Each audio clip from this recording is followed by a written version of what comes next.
اس پہ کچھ نہ کچھ چیز لے کے پڑھ کر اصالہ ثواب کر دی گا۔ اس میں یہ بھی ضروری نہیں کہ چاند کی 11ویں تاریخ ہو، 12ویں کو بھی دے سکتے ہیں، 13ویں کو بھی دے سکتے ہیں، 15ویں کو بھی دے سکتے ہیں، 5ویں کو بھی دے سکتے ہیں، 10ویں کو بھی دے سکتے ہیں۔ تو بہرحال یہ لوگ آج تک ان کے نام کا اصالہ ثواب کیوں کرتے ہیں؟ وجہ یہ ہے کہ انہوں نے زندگی اللہ کی یاد میں گزاری۔ آج قیامت تک اللہ تعالیٰ نے لوگوں کے دلوں میں ان کی یاد کو بسایا ہوا ہے۔ انہوں نے زندگی کیسے گزاری؟ بچپنا تھا حضرت غوث اعظم رضی اللہ تعالی عنہ کا، گلی میں چلتے ہوئے سامنے بیل آیا تو بیل کے پیچھے بھاگنے لگ گئے، بیل کو بھگانے لگ گئے۔ بیل کو بھگایا، تھوڑا آگے جا کے نا بیل نے یوں منہ پیچھے کیا اور منہ پیچھے کر کے کہا ما خلقت لہذا یا عبد القادر، عبد القادر اللہ نے تجھے اس مقصد کے لیے پیدا نہیں کیا۔ اب دیکھو اللہ تعالیٰ نے قسمت میں ہدایت لکھی ہو، رہنمائی لکھی ہو تو کن کن چیزوں سے بندے کو ہدایت مل جاتی ہے۔ بیل جسے داند کہا جاتا ہے، ہمارے عرف میں کسی کو بے عقل کہنا ہو تو اسے بیل کہہ دیا جاتا ہے کہ فلاں بیل کی طرح بے وقوف ہے۔ تو بیل نے یہ کہا کہ تمہارا مقصد تخلیق یہ نہیں، تمہیں اس مقصد کے لیے پیدا نہیں کیا گیا۔ غوث اعظم رضی اللہ تعالیٰ عنہ فرماتے ہیں میں اسی وقت واپس پلٹا، گھر گیا، گھر کی چھت پہ چڑھا، تو گھر کی چھت پہ چڑھا تو میدان عرفات میں لگے ہوئے حاجیوں کے خیمے بھی مجھے نظر آنے لگ گئے۔ حضرت غوث اعظم رضی اللہ تعالیٰ عنہ فرماتے ہیں مجھے اشارہ مل گیا کہ میں نے کچھ کرنا ہے۔ سیدھا امی جی کے پاس گئے، امی جی سے جا کے کہا کہ امی جان مجھے وقت دیجئے اور اجازت بھی دیجئے کہ میں اللہ کے دین کو پڑھنا چاہتا ہوں اور سمجھنا چاہتا ہوں۔ اب یہ پہلا جملہ حضرت غوث اعظم رضی اللہ تعالیٰ عنہ کے بچپنے میں دیکھو کہ والدہ سے اجازت کس بات کی لے رہے ہیں کہ میں اللہ کے دین کو پڑھنا چاہتا ہوں، اللہ کے دین کو سیکھنا چاہتا ہوں۔ اب ماں کے ساتھ اس بیٹے کا تعلق کتنا تھا وہ بھی سن لیجیے اور پھر دیکھنا کہ بچے نے کتنی بڑی قربانی دی اور ماں نے بھی کتنی بڑی جانثاری پیش کی۔ والد گرامی کا سایہ سر سے اٹھا ہوا تھا، ماں تھی بیوہ، اور بیوہ ماں کا بڑا بیٹا ہی سہارا ہوتا ہے اور ماں کی نگاہیں اپنے بڑے بیٹے پر ہی ہوتی ہیں۔ تو بیوہ ماں سے جب اس بچے نے کہا اماں جان میں پڑھنے کے لیے تم سے اجازت مانگتا ہوں، تو حضرت شیخ عبد القادر جیلانی رضی اللہ تعالی عنہ کی والدہ گرامیہ آپ نے فرمایا بیٹے اگر کوئی اور مقصد آپ لے کے آتے اور مجھ سے اجازت مانگتے تو شاید میں تمہیں نہ کر دیتی، لیکن یہ ذمہ داری اتنی بڑی ضروری ہے کہ اس کے سامنے میں اپنی محبتوں کو، اپنی چاہتوں کو قربان کرتی ہوں، اور میرے بیٹے میں تمہیں اجازت بھی عطا فرماتی ہوں۔ اور اگلا جملہ سننا، اس میں امتحان ماں کا بھی ہے، باپ کا بھی ہے، بیٹے کا بھی ہے۔ ماں نے کہا بیٹا ٹھیک ہے اللہ کے حوالے، اور ساتھ یہ کہا کہ بیٹا یہ جو تیرا چہرہ میں آج دیکھ رہی ہوں نا، اگلی دفعہ ہماری ملاقات ہوگی کہ وہ میدان قیامت میں ہوگی، دنیا پہ ہماری ملاقات نہیں ہو سکے گی۔ اب ذرا اس کا مطلب کیا بنتا ہے؟ مطلب یہ بنتا ہے کہ بیٹے جب تم پڑھ کے آ جاؤ گے نا تو میں اس دنیا میں نہیں ہوں گی، میرا پردہ ہو جائے گا اور ہماری ملاقات اگلی روز قیامت ہوگی۔ اب ماں کو پتا ہے کہ میرے بیٹے کی تعلیم کے دوران میرا وصال ہو جانا ہے، اور بیٹے کو پتا ہے کہ میرے پڑھتے پڑھتے میری ماں نے دنیا سے چلا جانا ہے۔ اب ماں کا بھی جگرا دیکھو کتنا بڑا کہ یہ چیز معلوم ہونے کے باوجود بیٹے کو اجازت دی، ٹھیک ہے ماں نے بڑی ہمت سے کام لیا۔ بیٹے کا بھی تو دیکھو جذبہ کتنا بڑا ہے کہ ماں نے یہ بتا بھی دیا بیٹا تیری اگلی ملاقات میدان قیامت میں ہوگی، لیکن بیٹے نے پھر بھی قدم پیچھے نہیں ہٹایا، اللہ کے دین کو سیکھنے کے لیے پھر بھی تشریف لے کے گئے۔ اب یہ بات خاص طور پہ میرے عرض کرنے کا مقصد یہ ہے کہ عموماً لوگ سمجھتے ہیں پیر ہور شے ہوندی، مولوی ہور شے ہوندی، عالم اور ہوتے ہیں، مشائخ اور ہوتے ہیں۔ غلط بات ہے۔ کوئی شخص پیری کے مقام تک اس وقت تک نہیں پہنچ سکتا جب تک کہ علم کی راہ کی ساری سیڑھیاں وہ عبور نہیں کر لیتا۔ علم پڑھنے کے بعد ہی مقام مشائخ پہ جا کے پہنچے گا۔ جو اللہ کا ولی بنے گا تو علم پڑھنے کے بعد ہی بنے گا۔ ہر ولی کی زندگی کو پڑھ لیجئے، انہوں نے کامل طریقے سے علم حاصل کیا، یا تو مدرسوں میں جا جا کے، یا رب کریم نے ان کو اپنی خاص قدرت سے علم عطا فرمایا۔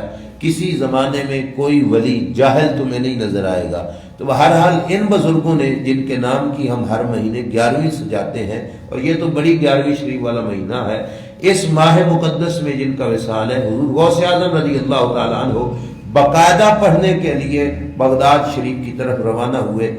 ڈاکوؤں والا واقعہ وہ آپ کو پتہ ہوگا، مشہور ہے، میں اس کی طرف تو نہیں جاتا، لیکن حضرت غوث اعظم رضی اللہ تعالیٰ عنہ بغداد پہنچے تو جو بغداد شہر کا دروازہ تھا وہ بند تھا، اور سامنے ایک شخصیت آئی اور اس نے کہا کہ تم ابھی اندر نہیں جا سکتے، شہر کے انٹر نہیں ہو سکتے۔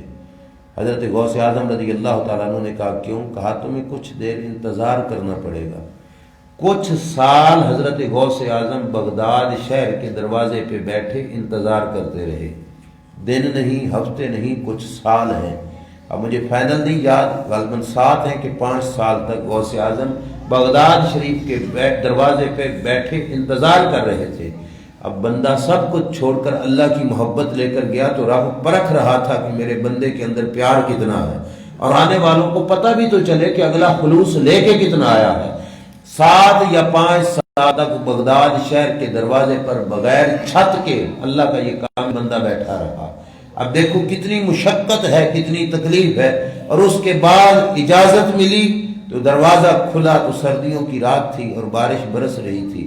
جس استاد صاحب کے پاس جا کے پڑھنا تھا اس بارش کی رات میں ان کا دروازہ بھی بند تھا، تو بارش میں کھڑے رہے سردیوں کی رات میں، اور پھر جا کے آپ نے پڑھائی کو شروع کیا۔ اتنی عظیم مشقت سے گزر جانے کے باوجود بعد انہوں نے پڑھا، اور پڑھائی کیسے کی اس میں بھی کچھ باتیں مشہور ہیں، لیکن جو اہم باتیں ہیں وہ میں آپ کے سامنے عرض کرتا چلوں۔ ہمارے ہاں مدارس میں 3 ٹائم نہیں تو 2 ٹائم کی روٹی ضرور دی جاتی ہے، اور بچے اس لنگر کو کھاتے ہیں، لیکن جس مدرسے میں حضرت غوث اعظم شیخ عبد القادر جیلانی رضی اللہ تعالیٰ عنہ نے داخلہ لیا تھا، اس مدرسے والوں نے کہا تھا بیٹا روٹی کا انتظام خود کرنا ہوگا، پڑھائی تیری کا بندوبست ہم کریں گے، روٹی ہم تمہیں نہیں دے سکتے۔ حالات اس قسم کے تھے، تو حضرت غوث اعظم رضی اللہ تعالیٰ عنہ کا گھر کہاں، مدرسہ کہاں، لیکن اس کے باوجود داخلہ لے لیا۔ جو کچھ پیسے والدہ محترمہ نے دیے تھے ان میں سے کچھ عرصہ تو گزارا ہوا، پیسے ختم ہو گئے تو اب روٹی کا بندوبست کوئی نہیں تھا۔ اتنا بڑا اللہ کا ولی جن کے مہر لگانے سے قیامت تک ولی بنتے ہیں، اس اللہ کے ولی کی صورتحال یہ تھی، بغداد میں نہر فرات کے کنارے پہ جاتے، لوگ گلی سڑی سبزیاں وہاں پہ چھوڑ جاتے تھے، اور حضرت غوث اعظم رضی اللہ تعالیٰ عنہ ان گلی سڑی سبزیوں کو کھا کے اپنا گزارا فرمایا کرتے تھے۔ پیچھے سے ماں نے حضرت غوث اعظم رضی اللہ تعالیٰ عنہ کے لیے کچھ پیسے بھیجے، کسی قاصد کے ہاتھ پہ کوئی شخص جا رہا تھا بغداد کے علاقے میں، نام بتایا، مدرسہ بتایا، اور کہا کہ فلاں جگہ پہ میرا بیٹا ہے، اس کو جا کے یہ پیسے دے دینا، ہو سکتا ہے اس کا خرچ جو ہے وہ ختم ہو گیا ہو۔ حضرت غوث اعظم رضی اللہ تعالیٰ عنہ جس انداز میں وہاں پہ رہ رہے تھے وہ صورتحال یہ تھی کہ کئی دنوں کا فاقہ آ گیا۔ فاقہ تو سمجھتے ہو نا، بھوک۔ فاقے کی وجہ سے نوبت یہاں تک پہنچی کہ مسجد میں اندر حضرت غوث اعظم حاضر ہیں، اللہ کے دربار میں بیٹھے ہوئے ہیں، اور بھوک اتنی شدت کی لگی ہوئی ہے کہ پیٹ پشت کے ساتھ لگا ہوا ہے، اور اس بھوک کی عالم میں بھی رب کی بارگاہ میں موجود ہیں، اور ادھر سے وہ شخص چلتا چلتا آپ کے نام کا پوچھتا، لوگوں سے آپ کا پتہ پوچھتا، کوئی پتہ نہ چلا۔ بغداد کے علاقے میں رب کا کرنا کہ وہ بھی چلتے چلتے اسی مسجد میں آن پہنچا جہاں پہ حضرت غوث اعظم رضی اللہ تعالیٰ عنہ تشریف فرما تھے۔ دوران سفر اسے بھی بھوک کافی لگ گئی اور اس کے پاس خرچہ کوئی نہیں تھا، اس نے آپ کی امی جان کے جو پیسے تھے ان میں سے ہی کچھ کھانا خریدا، اور وہ کھانا خرید کر اس نے سوچا چلو مسجد میں بیٹھ کے جا کے کھاتا ہوں۔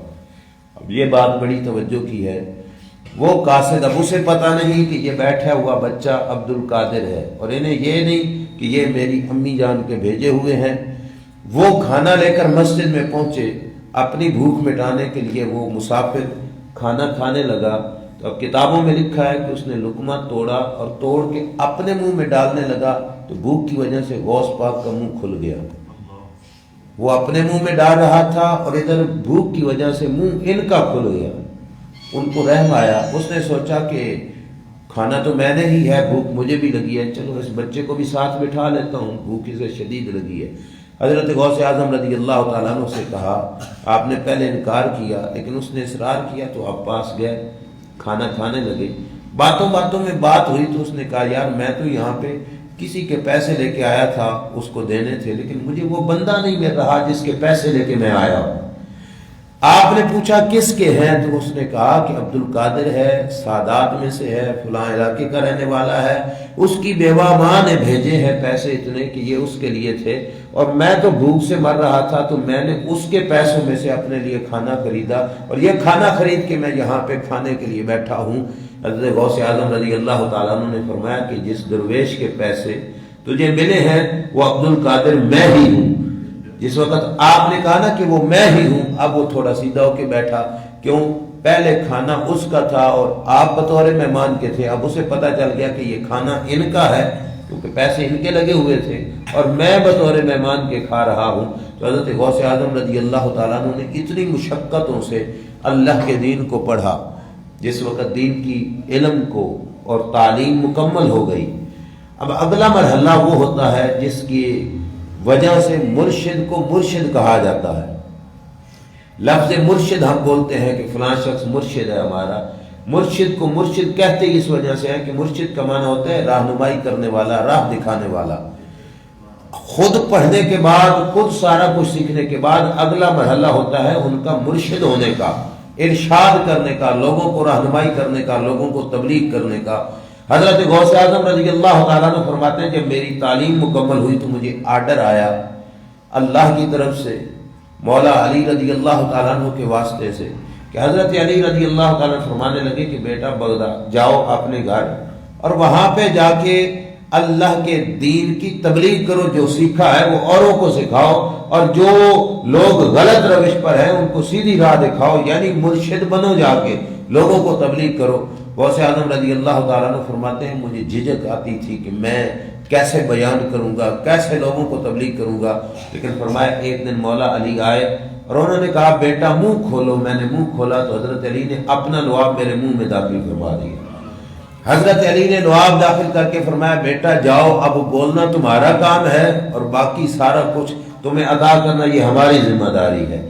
غوث اعظم رضی اللہ تعالی عنہ نے بغداد میں اپنا مدرسہ قائم کیا، مدرسہ نظامیہ جس کا نام رکھا، اور اس مدرسہ شریف کے اندر حضرت غوث اعظم رضی اللہ تعالیٰ عنہ نے 40 سال تک واعظ فرمایا۔ کتنا عرصہ؟ 40 سال تک یہ واعظ فرمایا، لوگوں کو خطاب فرماتے رہے۔ آج کل تو مصیبت یہ ہے کہ پیر لوگ یہی سمجھتے ہیں کہ یہ کام بھی اور لوگوں کا ہے، ہماری ذمہ داری نہیں ہے۔ او بھائی مرشد بنے گا ہی تب جب لوگوں کو راہ ہدایت دکھائے گا، لوگوں کو بتائے گا یہ سیدھی راہ ہے، یہ بری راہ ہے، یہ غلط ہے، یہ درست ہے۔ تو حضرت غوث اعظم رضی اللہ تعالیٰ عنہ نے 40 سال تک لوگوں کو رشد و ہدایت کے سبق پڑھائے۔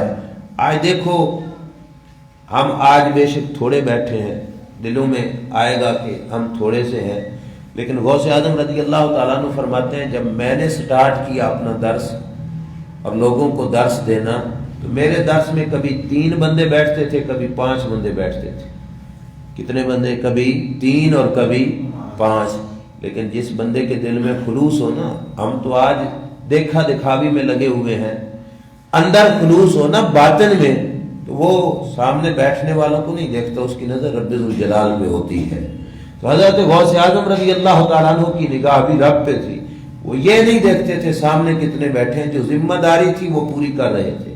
اللہ کا دین، اللہ کا پیغام لوگوں تک پہنچانا یہ اپنی ذمہ داری سمجھا ہوا تھا، اور وہ لوگوں تک پہنچا رہے تھے، اور اس کا پھر فیض ہوا کہ فرماتے ہیں بڑھتے بڑھتے بڑھتے میرے خطاب اور واعظ کا مجمع یہاں تک پہنچا۔ اب یہ بات قابل غور ہے، فرماتے ہیں میرے درس میں عوام تو بے شمار ہوتی تھی، جو متبحر عالم دین ہوتے تھے ان کی تعداد 400 کے لگ بھگ ہوتی تھی، یعنی جو علماء علم کا سمندر کہلاتے ہیں نا، اتنے بڑے بڑے علماء فرماتے ہیں میرے درس میں 400 کی تعداد میں آ کے بیٹھا کرتے تھے، اور کتابوں میں لکھا ہے باقاعدہ کہ آپ کے درس کی محفل میں پھر فرشتے بھی آتے تھے، بڑے بڑے ولی آتے، جن بھی آتے آپ کے درس کی محفل میں، یہاں تک کہ انبیاء کرام علیہ السلام بھی آپ کے درس میں آتے تھے۔ اب انبیاء کے آنے سے کوئی یہ نہ سمجھے کہ ہم انبیاء کی معاذ اللہ بے ادبی کر رہے ہیں، انبیاء وہاں سے سیکھنے کے لیے نہیں کیونکہ انہوں نے تو رب سے سیکھا ہے سب کچھ. وہ غوث پاک کے درس کی محفل میں آتے تھے ان کی تربیت کرنے کے لیے اور ان کو کچھ سمجھانے کے لیے. یہ حضرت غوث اعظم رضی اللہ تعالیٰ عنہ کے درس کا انداز تھا. دیکھیے نا جس طرح استاد بچے کو پڑھاتا ہے, پڑھانے کے بعد تراویح میں بچے کو مصلی پہ کھڑا کر کے خود پیچھے کھڑا ہو کے سنتا ہے کہ بیٹا پڑھ, میں تیرا سبق سنوں گا. اب یہ مطلب تو نہیں کہ بچہ استاد سے بڑھ گیا, مطلب یہ تھا کہ بچے کو سامنے کھڑا کر کے استاد اس کے امتحان لے رہا ہے. تو غوث پاک درس دیتے, انبیاء بھی تشریف لے آتے, تو انبیاء دیکھتے کہ ہمارے جو وراثت ہے اس نے سیکھی ہے, حاصل کی ہے, تو کس انداز میں لوگوں میں بانٹی جا رہی ہے. بلکہ یہاں تک بھی موجود ہے کہ آپ کے حلقہ درس کے اندر کبھی کبھی امام الانبیاء صلی اللہ علیہ وسلم بھی تشریف لے کے آیا کرتے تھے. حضرت علی بن حیتی آپ کے درس کے اندر شریک لوگوں میں سے تھے اور یہ بڑے اللہ کے کامل ولی تھے. ایک دفعہ درس ہو رہا تھا تو ان کو اونگ آ گئی, وہ آنکھیں بند کر کے بیٹھے ہوئے تھے. تو حضرت غوث اعظم رضی اللہ تعالیٰ عنہ اپنے مصلی سے ممبر سے اترے اور اتر کر ان کے سامنے آ کے ہاتھ باندھ کے کھڑے ہو گئے. اچانک ان کی آنکھ کھلی تو انہوں نے دیکھا کہ میرا پیر و مرشد, میرے بزرگ, اتنے بڑے عالم پیر میرے سامنے ہاتھ باندھ کے کھڑے ہوئے ہیں. وہ فوراً اٹھے تو حضرت غوث اعظم رضی اللہ تعالیٰ عنہ نے کہا حضرت یہ کیا آپ سے؟ انہوں نے کہا کہ حضرت یہ کیا کر دیا کہ آپ میرے سامنے ہاتھ باندھ کے کھڑے ہو گئے؟ تو آپ نے بڑا پیارا جواب دیا, فرمایا میاں جن کی زیارت تو خواب میں کر رہا تھا نا, میں ان کی زیارت جاگتے ہوئے کر رہا تھا. علی بن حیتی درس میں بیٹھے بیٹھے مدینے کے تاجدار کی زیارت کر رہے تھے, تو آپ نے فرمایا جن کا دیدار تو خواب میں کر رہا تھا میں ان کی زیارت اپنی آنکھوں سے جاگتے ہوئے کر رہا تھا. اس واسطے میں ادباً تیرے سامنے آ کے کھڑا ہو گیا. مطلب میرے کہنے کا یہ کہ نوبت یہاں تک پہنچی کہ آپ کا درس بڑھتا گیا حتیٰ کہ جو مدرسے کی زمین تھی وہ بھی تنگ پڑ گئی. لوگ دور دراز آس پاس کھڑے ہو جاتے درس کو سننے کے لیے. علماء کو پتہ چلا اس زمانے میں بھی, تو انہوں نے کہا چلو چیک کرتے ہیں کتنا بڑا عالم ہے, جس کے پاس کتنے مسائل ہیں, کتنا علم ہے اس کے پاس, چلو جا کے آزماتے ہیں. تو 100 مفتیوں کا گروہ باقاعدہ تیاری کر کے سوال و جواب ذہن میں رکھ کر آپ کے درس میں آیا کہ ہم آپ سے جا کے نا کچھ پوچھیں گے, سوالات کریں گے, دیکھیں بھلا جواب صحیح بھی دیتے ہیں کہ نہیں دیتے. اب یہ صرف کتابوں کو پڑھ کر عالم تو نہیں بنے تھے, انہوں نے باطن کو صاف بھی کیا, کتنی مشقتیں اٹھائی تھی. اب وہ ارادہ لے کے ادھر آ رہے تھے اور حضرت غوث اعظم رضی اللہ تعالیٰ عنہ کو اللہ نے علم دے دیا کہ یہ کس مقصد کے لیے آ رہے ہیں. آپ کے حلقہ درس میں آ کے جب یوں بیٹھے تو آپ نے تقریر کوئی نہ شروع کی, یوں نظر جھکائی, آپ کے دل مبارک سے نور نکلا. اس نور کی چمک میں ایسی تاثیر تھی کہ ان کے ذہنوں میں جتنے سوال تھے رب نے سارے کے سارے ختم فرما دیے. 100 علماء کو, مفتیوں کو جو سوال تھے وہ سارے کے سارے بھول گئے کہ ہم نے پوچھنا ہی کیا تھا. جب وہ سارے بھول بیٹھے تو آپ ان سے پوچھتے تو کوئی بول ہی نہ سکتا تھا. پھر آپ بیٹھے ممبر پر اور ممبر پہ بیٹھ کے جو کچھ ان کے ذہنوں میں سوال تھے وہ سوچ کے آئے تھے, ان کے سوال بھی بتاتے گئے اور ہر سوال کا جواب بھی عطا فرماتے گئے. اللہ کریم نے پھر علم سے اس قدر نوازا. اور یہ حقیقت بات ہے, قدم اٹھاتا بندہ ہے راہ رب ذوالجلال ہی آسان فرماتا ہے. اللہ نے قرآن میں فرمایا نا والذین جاہدوا فینا لنہدینہم سبلنا, کہ جو ہماری راہوں میں کوشش کرتا ہے ہم اپنی راہوں کی ہدایت اسے خود ہی عطا فرماتے ہیں. کوشش بندے کی ذمہ داری ہے, آگے رہنمائی رب ذوالجلال خود ہی فرما دیتا ہے. حضرت غوث اعظم رضی اللہ تعالیٰ عنہ نے جو مختصر وقت میں سیکھا اس کو سکھاتے سکھاتے 40 سال گزرے. اور پھر یہ تھا ممبر پر واعظ کا جو شعبہ تھا وہ آپ نے سنبھالا. اور دوسرے سٹیپ پہ جو تدریس کا مطلب ہوتا ہے کہ مخصوص لوگوں کو, طلباء کو کچھ پڑھانا, اس پڑھائی کا عرصہ حضرت غوث اعظم کا 33 سال کا ہے. 33 سال حضرت غوث اعظم رضی اللہ تعالیٰ عنہ نے باقاعدہ مسند پر بیٹھ کر لوگوں کو کتابیں بھی پڑھائیں. 33 سال کتابیں پڑھائیں, 40 سال تک واعظ فرمایا اور لوگوں کو رشد و ہدایت عطا فرمائی. اور نوبت یہاں تک پہنچی, ہمارے کہنے سے تو اپنے ہی سیدھے نہیں ہوتے اور اللہ کے اس کامل ولی کی زبان میں یہ تاثیر ہوئی کہ بڑے بڑے کافر آ کے آپ کے ہاتھوں پہ کلمہ پڑھنے لگ گئے۔ ابن سنان نامی ایک پادری تھا، یمن کے علاقے کا رہنے والا، عیسائیوں کا بہت بڑا پوپ تھا، ان کا عالم تھا۔ ایک دفعہ وہ آیا آپ کی مجلس میں اور آپ کے ہاتھوں پہ آ کے کلمہ پڑھتا ہے۔ حضرت غوث اعظم رضی اللہ تعالیٰ نے پوچھا بھائی تو کیسے؟ تو اس نے کہا میں عیسائی مذہب رکھتا ہوں اور میں عیسائیوں کا بہت بڑا عالم ہوں، مجھے خواب میں زیارت ہوئی حضرت عیسیٰ علیہ السلام کی، اور عیسیٰ علیہ السلام نے مجھے آ کے فرمایا کہ اس زمانے کی سب سے عظیم ہستی کہ ہاتھ پر بیعت کرنی ہے تو بغداد میں جا کے عبد القادر کے ہاتھ پہ جا کے بیعت کرو، اور کہتا ہے کہ میں اپنے نبی کے کہنے پر تیرے پاس آیا ہوں۔ اور حضرت عیسیٰ علیہ السلام نے مشورہ دیا تھا کہ جاؤ ان کے ہاتھوں پہ جا کے اسلام قبول کرو۔ مطلب یہ ہے کہ جس وقت رب ذوالجلال کا اطاعت گزار بندہ بن جاتا ہے پھر اسے اپنے ناموں کی شہرت کرانی نہیں پڑتی، اللہ تعالیٰ خود ان کے ناموں سے ان کو عزت عطا فرماتا ہے۔ تو وہ عیسائی وہاں سے چل کر آپ کی بارگاہ میں آیا اور وہ بھی مسلمان ہوا۔ سب سے آخر پہ آپ کی تعلیمات میں سے جہاں پہ یہ سبق ہمارے لیے بہت بڑا ایک رہنمائی کی حیثیت رکھتا ہے کہ ہمیں علم دین کا سیکھنا چاہیے، وہاں پہ حضرت غوث اعظم رضی اللہ تعالیٰ عنہ نے ایک بہت بڑی رہنمائی بھی ہماری کی۔ آپ نے فرمایا کہ جس شخص کو مرشد بنانا ہے اس میں دیکھو جب تک اس میں 12 خصلتیں 12 عادتیں نہ ہوں اس وقت تک وہ مرشد بننے کے لائق کا نہیں۔ اب ولیوں کا ولی اور پیروں کا پیر ہمیں گر بتانے لگے، قلائد الجواہر کے اندر موجود ہے۔ آپ نے فرمایا جب تک 12 عادتیں اس کے اندر نہ پائی جائیں وہ مرشد بننے کا اہل نہیں ہوتا۔ کیا 12؟ بس وہی سنیں اور پھر میں بات کو سمیٹتا ہوں۔ 12 چیزیں آپ نے فرمایا کہ 2 خصلتیں 2 عادتیں رب کریم جل شانہ والی ہوں۔ اللہ کی بے شمار صفتیں ہیں لیکن ولی کے اندر ان میں سے 2 کا ہونا ضروری ہے۔ کون سی؟ کہا اللہ کی صفت ستار کا بھی مظہر ہو اور صفت غفار کا بھی مظہر ہو۔ ستار کا معنی پردہ پوش ہو، عیب پوش ہو، جرم دیکھ کر پردہ ڈالنے والا ہو، اور نمبر 2 کہ غلطی کرنے والے کو بخش دینے والا ہو۔ ولی کے اندر یہ 2 چیزیں اللہ کی صفات میں سے ہوں۔ کیا؟ کہ اللہ جیسے گناہ دیکھ کر پردہ پوشی فرماتا ہے، پیر کامل کی یہ ذمہ داری ہے کہ اپنے مرید کے گناہوں پر کیا کرے؟ پردہ ڈالے، اور کسی اس کی غلطی ہو جائے تو اس کی غلطی کو معاف فرمائے، یہ اس کے مزاج میں ہو، اس کی طبیعت میں ہو۔ اب جس کے مزاج میں نہ عیب پوشی ہے اور نہ ہی کسی کے جرم کو معاف کرنا ہے وہ اللہ کا ولی نہیں ہو سکتا۔ وہ کبھی اللہ تعالیٰ سے فیض کیسے پا سکے گا جس نے اللہ کی صفتوں کو اپنے اندر بھی نہیں پیدا کیا؟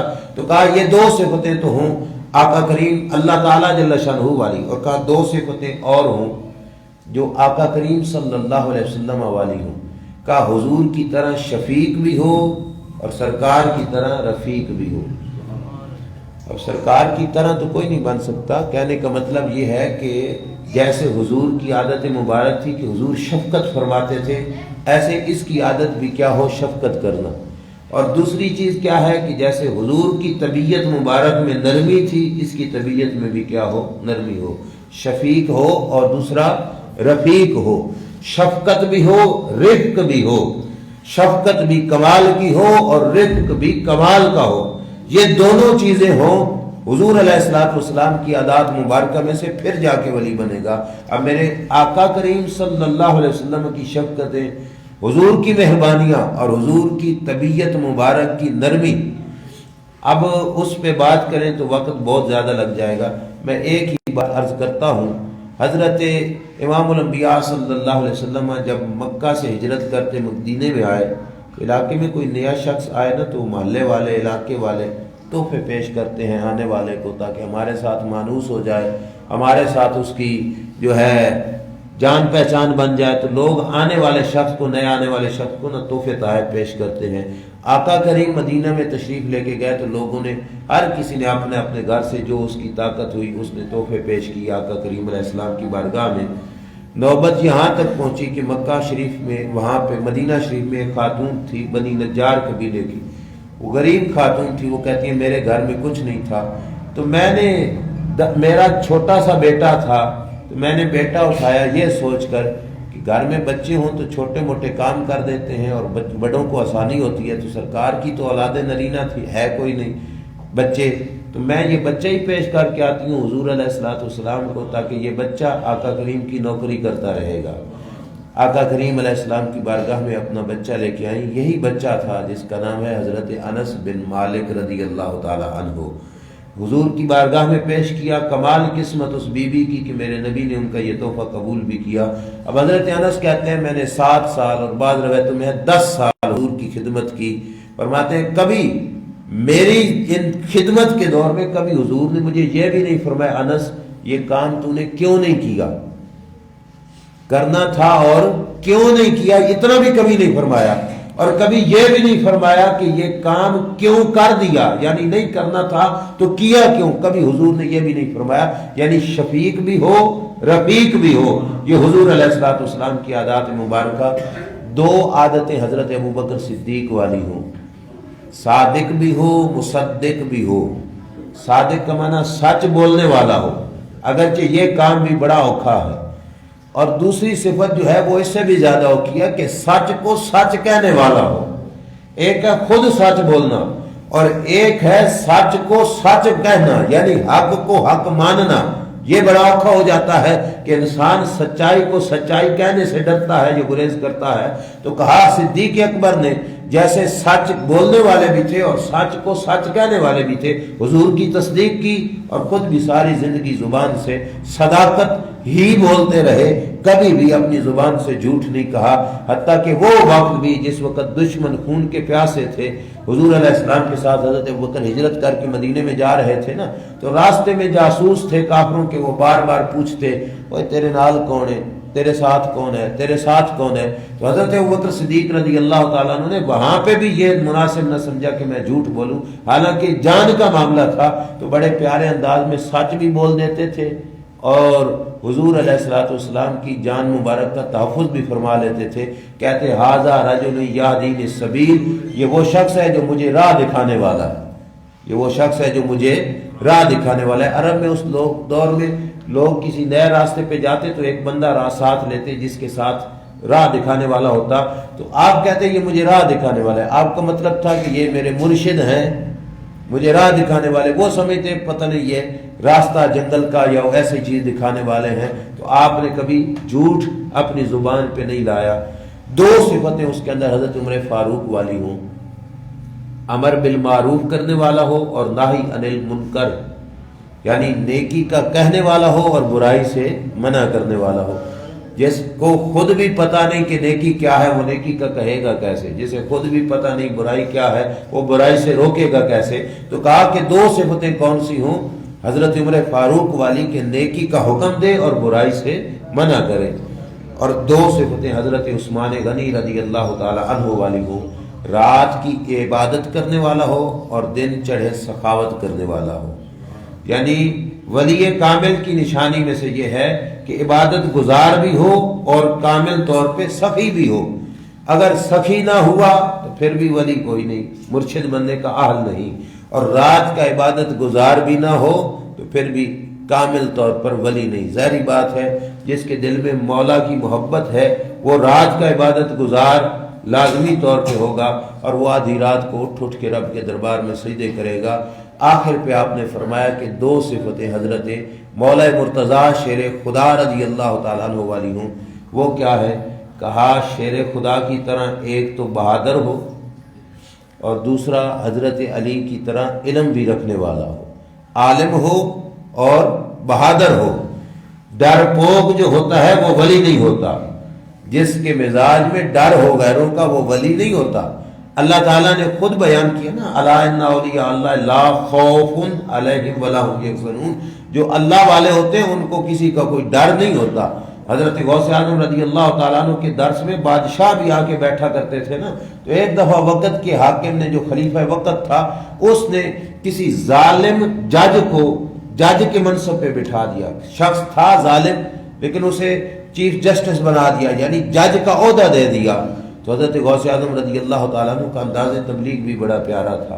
آپ نے صرف 2 جملے بولے، آپ نے اسے صرف اتنا کہا کہ ظالم کو لوگوں کے سر پہ مسلط کر کے بٹھایا ہے، خدا کے بندے مالک کو جواب کیا دے گا؟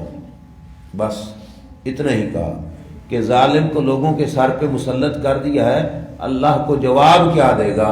حضرت غوث اعظم کا اتنا کہنا تھا کہ وہ شخص رونے لگ گیا۔